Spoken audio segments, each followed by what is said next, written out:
So I'd done a video on the contract situation of the three Liverpool players, Alexander Arnold, Salah, and Van Dijk few months ago. And since the contracts are sorted now, so I thought, why not, do a follow up, right? So back then, my agenda was very simple. I had said that the contract situation is going to be sorted. Let's wait it out. Let's wait until the end of the season. And I had given, I'm probably going to attach the link of that video with this video as well. So you can go and check whatever I said back then. And the conclusion, simple conclusion, was that I had said that it's going to take time. There were several factors, like for example, Salah and Van Dijk chasing personal honors, Van Dijk lifting the Premier League, and from the point of view of the club as well, it was. It was in their favor as well to wait it out until the end of the season to find the offer them the best possible contract that we could. Regarding Alexander Arnold, it was it was even back then it was not looking very positive, and I'd say that let's see what happens, but things are not looking great. I think I'd shot that video right after we had dropped points against Manchester United at home, and he had a really poor game. And yeah, a few months later, Liverpool are Premier League champions. The contract situations of Salah and Van Dijk is sorted. They are here for another 2 years, and we celebrated both those things. And today we got to know that, like we had predicted, Trent Alexander-Arnold is not going to renew his contract with Liverpool, and is going to sign for Real Madrid from next season onwards for free. That is the main thing. He's going to sign for them for free. And there are all sorts of reaction on social media, and for me it's very clear. For me it's absolutely clear that I've been supporting Liverpool for several years. It's been like 25 years, and I've seen players come and go, and it really doesn't bother me anymore, because the players because of whom I had started supporting Liverpool they're no longer playing for Liverpool. Let's face it, right? They've all of them have retired. We have a new batch. There is the world has changed a lot. Loyalty and stuff like that, which used to be a big factor back then. Those things have been replaced. Like for example, after Alexander Arnold left, we have seen a lot of Liverpool players posting, all the best and things like that. I mean, in the manner that he has left, I don't think back then any player would have come forward and posted things like that. But these days, there is PR and stuff like that. You pat someone's back, they pat yours, and social media plays a big role. There are payments involved and all those things.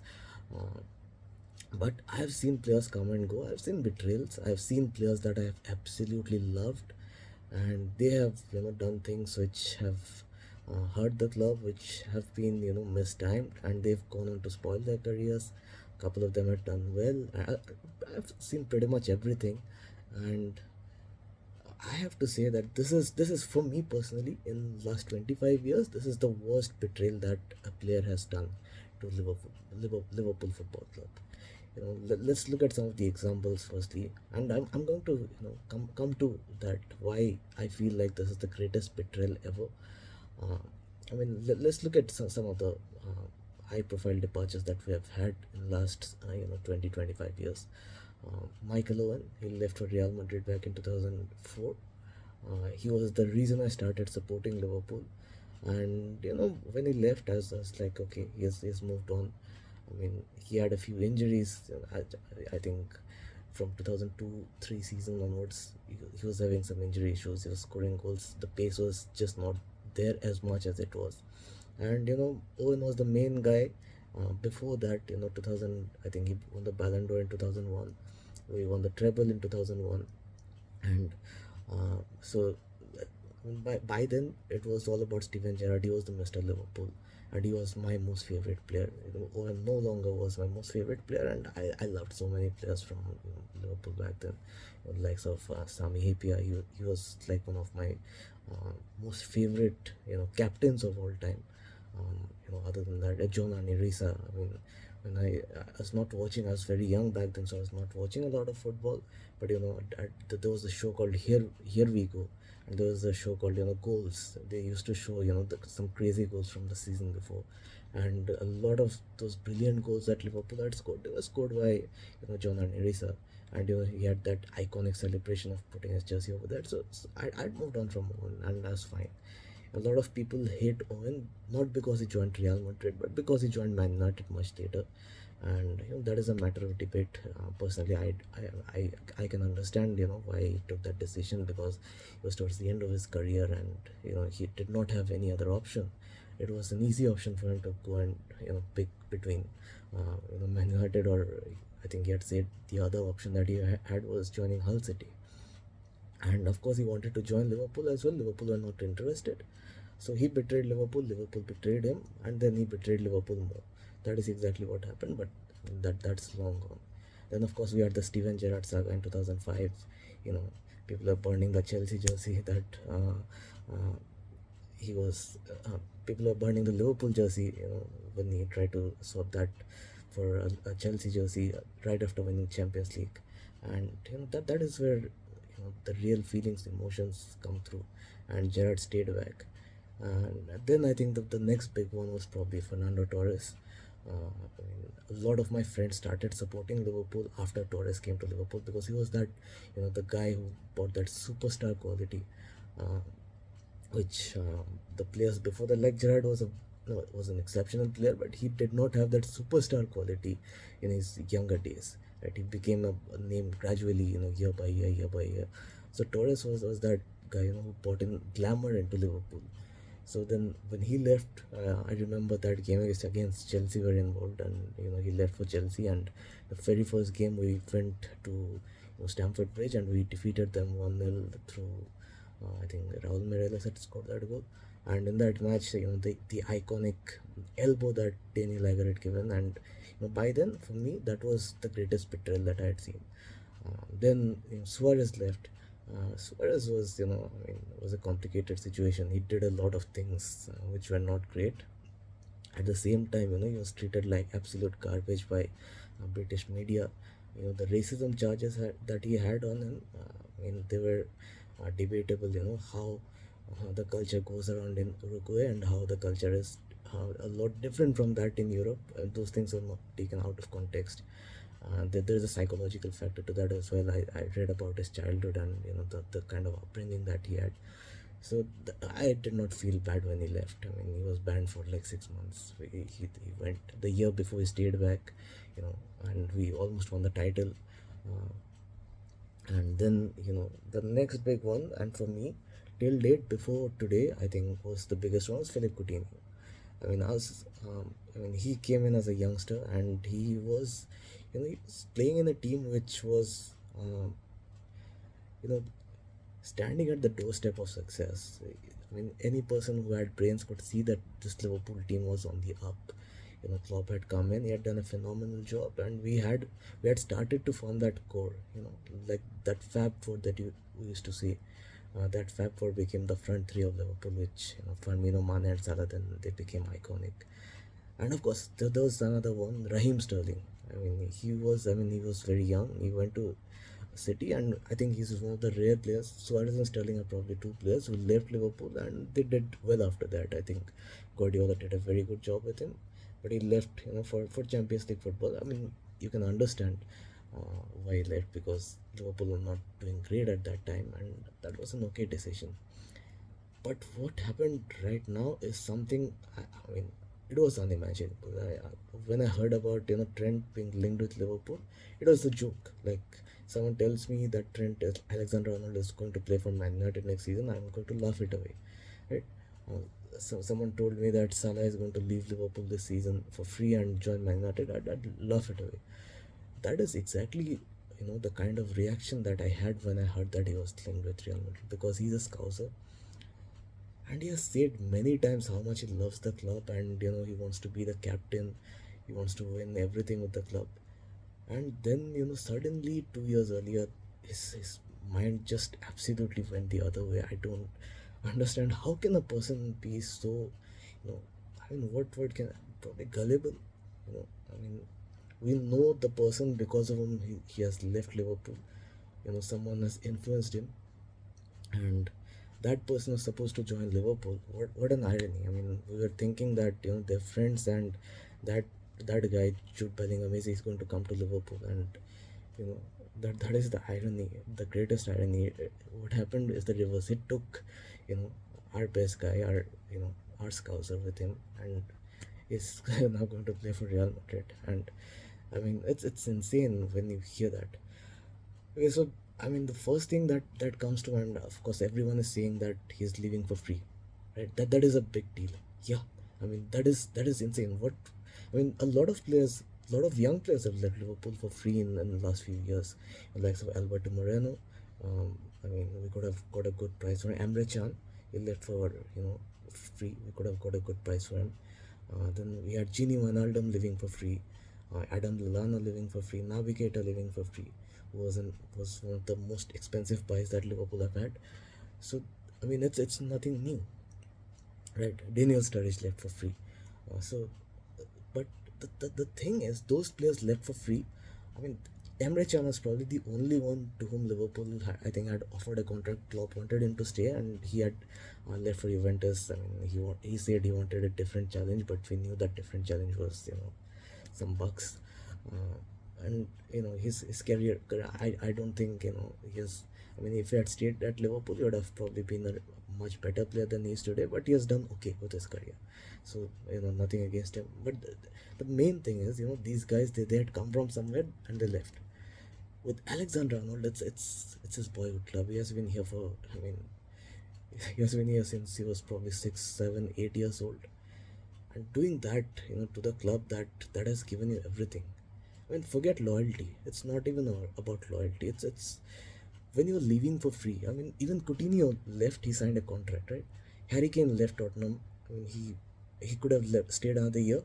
I mean, last year Bayern Munich won absolutely nothing. He could have gone there and won a trophy. I mean, he could have, screwed them over, but he did not. And a lot of, I mean, at least we were expecting him to sign the contract and then leave. And what happened here is that I mean, it's very clear that he had absolutely no intention of signing the contract. Firstly, why did you accept the vice captaincy then?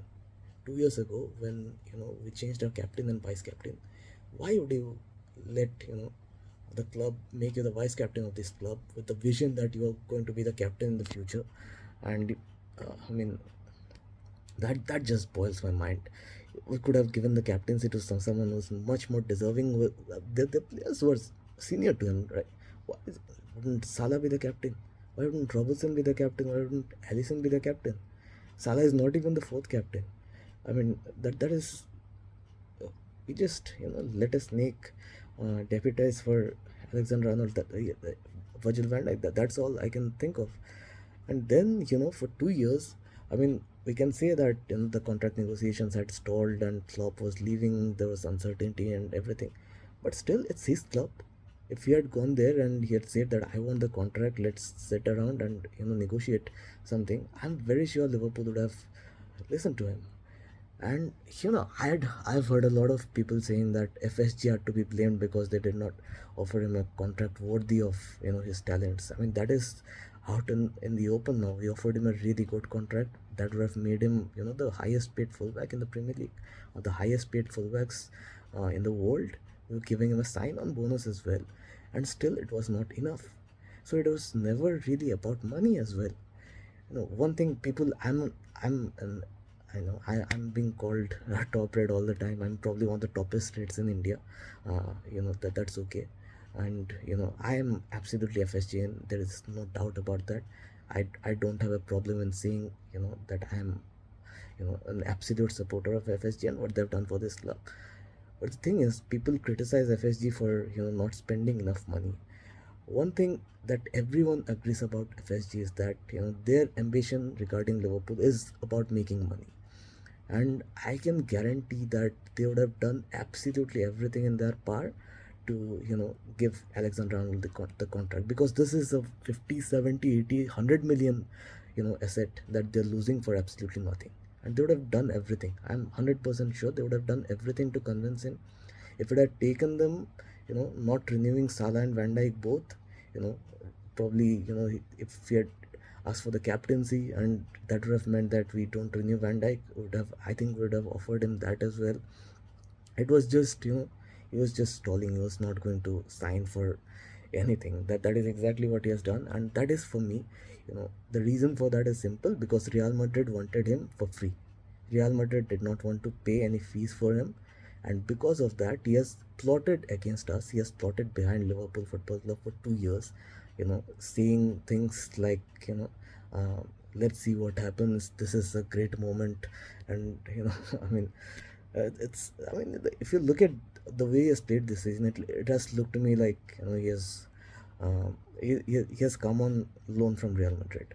That is how he has played. If you look at, I mean, for me, I had given up. I had my mindset. People may say it's a conspiracy theory, but for me, I'd given up when I saw him getting injured right before the fixture against Real Madrid. And then, I'd say if he doesn't play that game and then he comes back in a City, it's over. And that is when I'd lost absolutely, any feeling that I had for him. That is exactly what happened. And thereafter, when he came back, he had one good game in probably three or four. His mind was off. He was coming off early anyway, and I mean, he had his contribution. You cannot say that he has not contributed to Liverpool winning the league. He has done that. He deserves his medal and everything. But at the end of the day, a person who makes one bad call, I mean, for me, it's over. Right? This is ridiculous what he has done, and I mean, he needs to understand this, that when a club is telling you that we want you, but we want you only for free, he should understand itself that how the club is valuing him. They don't even have a manager right now. I think today Ancelotti left. So the, what are the odds that the next manager comes in and says that, I don't want Alexander Arnold kind of a right back playing for me? In spite of all those things, he was desperate to go there, and that is for I mean, I can only think of one example which sets the scenario, because this is like somebody under bad influence doing drugs in college. That is exactly what I can compare this with. This is not a footballing decision. This is not a money decision. This is absolutely not about lifting the Premier League and then working out for a new challenge. This is not absolutely nothing. This has absolutely nothing to do with a new challenge. The new challenge, what would have been the new challenge?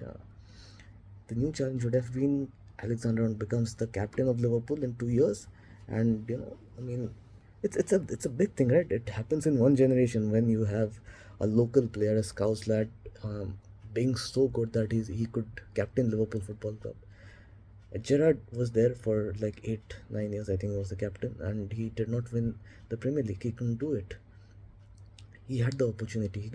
He could have been the Liverpool captain for 5 6 years at the peak of his career, where he has a great manager, which he has himself admitted that he has no issue with the manager. And then, I mean, that would have been the moment, a Scouse lad, local lad from Liverpool, lifting the Premier League title for Liverpool. That would have been, you know, the new challenge that he was looking for. But instead, what he did, he's going to Real Madrid and he's going to be one of the players there, right? He thinks that he's right now. I mean, he has even spoken about winning a Ballon d'Or. What makes him think that he's going to win the Ballon d'Or? Right? If even if there is a year where England have won the Euro or you know a World Cup, and then we have seen Real Madrid also winning Champions League, La Liga, Copa del Rey. They've won everything. Even in that scenario, I think Jude Bellingham gets a Ballon d'Or and not Trent Alexander-Arnold, right?